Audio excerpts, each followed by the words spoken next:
রাজীবের মায়ের কাছে ৫,৫৮০ টাকা ছিল। রাজীবের মায়ের কাছে কত টাকা ছিল? ৫,৫৮০ টাকা ছিল। বাজারে যাওয়ার পূর্বে তিনি রাজীবের বাবার কাছ থেকে আরো ৩,৪২০ টাকা দিলেন। পূর্বে মানে কি? আগে। তিনি বাজারে যাওয়ার আগে তার বাবার কাছ থেকে কত টাকা দিলেন? ৩,৪২০ টাকা দিলেন। তার কাছে রাজীবের মায়ের কাছে ছিল হলো ৫,৫৮০ টাকা। যদি আরো সে দেয় তাহলে পারবে না? কমবে? পারলে কি করতে হবে? যোগ করতে হবে। তাহলে এটা কি হইব? রাজীবের মায়ের কাছে টাকা ছিল ৫,৫৮০ টাকা, বাবা দিলেন ৩,৪২০ টাকা। যোগ করো। তারপরে এই দুইটার কাজ বুঝছো কি করতে হবে? ম্যাডাম আমরা করি। ম্যাডাম কেনাকাটায় থেকে এত টাকা ব্যয় করলেন। কেনাকাটা ব্যয় মানে কি? খরচ, তাই না? ব্যয় মানে কি? খরচ। খরচ করলে সে টাকা চলে যায়, তাই না? চলে যাবে। আমি যদি কিছু দোকান থেকে কিনি, শপিং করি, তাহলে সেটা আমার কমে যাবে না বাড়বে? কমে যাবে। তাহলে সেটা কি হবে? ব্যয় হবে। আর ব্যয় হলে কি হয়ে যায়? সেটা বিয়োগ হয়। তাহলে কি করতে হবে? এই মোট টাকা থেকে রাজীবের মায়ের কাছে যা ছিল এবং বাবা যা দিছে যোগ করে যেটা হইছে তার থেকে কি করতে হবে? ওই ব্যয়ের টাকাটা বা খরচের টাকাটা বাদ দিতে হবে। তাহলে তার কাছে এখন যে টাকাটা অবশিষ্ট থাকবে সেটাই তার কাছে থাকবে, তাই না? করো তো, একটু করো তো, চেষ্টা করো তো। করো সবাই।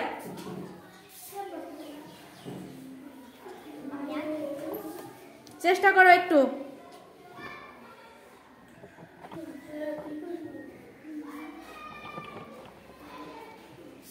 করো। পারতেছো না? থ্রিতে থাকতে পুরো অঙ্ক করছেন। আচ্ছা আচ্ছা করো, কথা বলো না।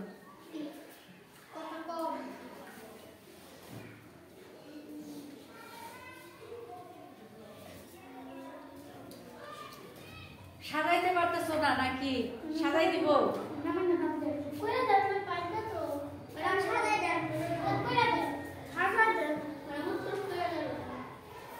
আচ্ছা ঠিক আছে। লেখো রাজীবের মায়ের কাছে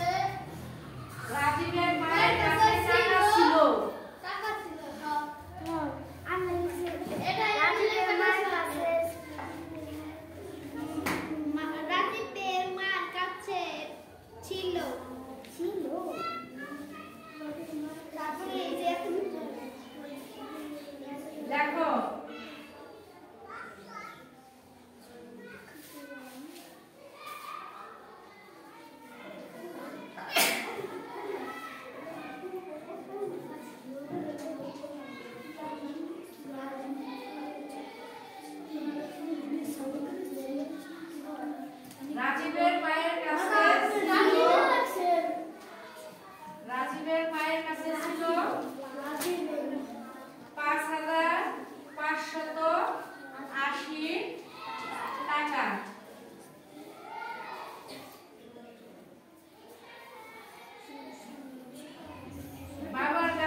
করলো কত টাকা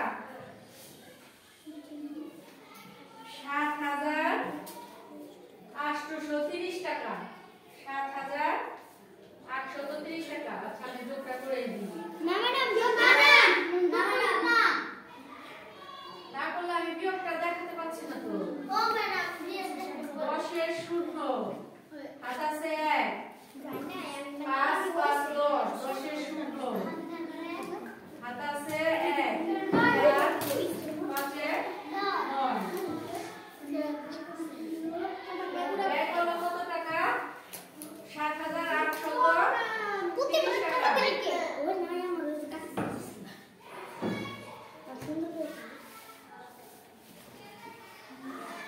ম্যাডাম যোগ করে দেন কে না ম্যাডাম তাহলে আমরা বুঝবেন যে ম্যাডাম কইরা দেন না ছাড়া পারি না তোরা পারি তো ভালো পারি এই দেখো করো এখন নিজেরা করো। অবশিষ্ট রইল এখন অবশিষ্ট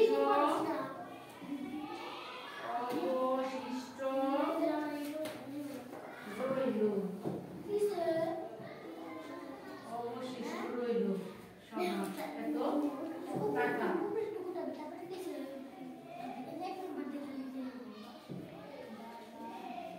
উত্তর এত টাকা। কইরা দিলেন কে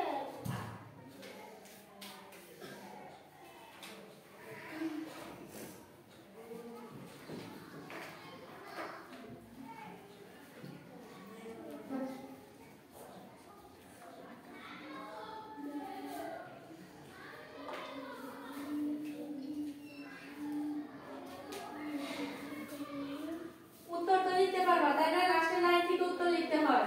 তার কাছে এখন ওই যে কত যেখানে আছে না শুধু সেখানে ওই বিয়োগফলটা নামাই দিবেন। শেষ। বুঝা গেছে? আচ্ছা।